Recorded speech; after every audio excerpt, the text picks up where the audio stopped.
দুপুরে মিশো থেকেই পার্সেলটা এসছে, এখন পর্যন্ত ওপেন করিনি, ভাবলাম তোমাদের সাথে শেয়ার করি। আর তোমরাও দেখো আর আমিও দেখি। আমি জানি কি এসছে, তোমাদের সাথে শেয়ার করবো বলেই কিন্তু আমি ভিডিওটা অন করলাম। ভাবলাম তোমাদেরও যদি দরকার হয় তাহলে অবশ্যই তোমরা নিতে পারবে, কারণ আমার বেশিরভাগ জিনিসগুলো তোমরা অনেক কিছুই পছন্দ করো। লিঙ্ক চাও কিন্তু লিঙ্ক দিতে পারি না, কিন্তু এই যে এটার আজকে লিঙ্ক দিয়ে যাবে। কি নিয়েছি সেটাই তোমাদের দেখাই। এই যে দেখো, আমরা যারা বাড়ির গৃহবধূরা বাজারে ঘাট গেলে ছোট পার্স নিয়ে কিন্তু খুব অসুবিধে হয়ে যায়, আর এই ধরনের হ্যান্ডি ব্যাগগুলো থাকলে খুব সুবিধা হয়, টাকা পয়সা বার করে আবার ঢুকিয়ে রাখা সুবিধা হয় কিন্তু, তাই না? আর ব্যাগটাও খুব সুন্দর, দেখো তোমরা কি সুন্দর ব্যাগটা। আর আমি তো সবসময় ব্যাগ যেগুলো ইউজ করি তোমরা দেখো একটু বড় সাইজ হয়ে যায়, অসুবিধেই হয়ে যায়। আর এটাতে কিন্তু মোবাইলও ঢুকে যাবে, আর তার সাথে সাথে খুব সুন্দর দেখো।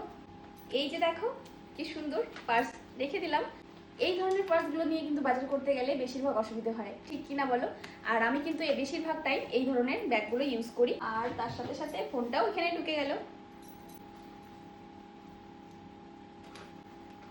জিনিসটা আমার দারুণ লাগলো। তো চলো আমি এখন একটু বাজারে যাব। আর এই ব্যাগটা কিন্তু দারুণ লাগছে দেখতে, আমার তো খুব পছন্দ হয়েছে। তোমরা কিন্তু কমেন্টে জানাতে ভুলো না কেমন হয়েছে। আর লিঙ্ক তো দেওয়াই আছে, তোমরা কিন্তু অর্ডার করে নিতে পারো। তো চলো, টাটা।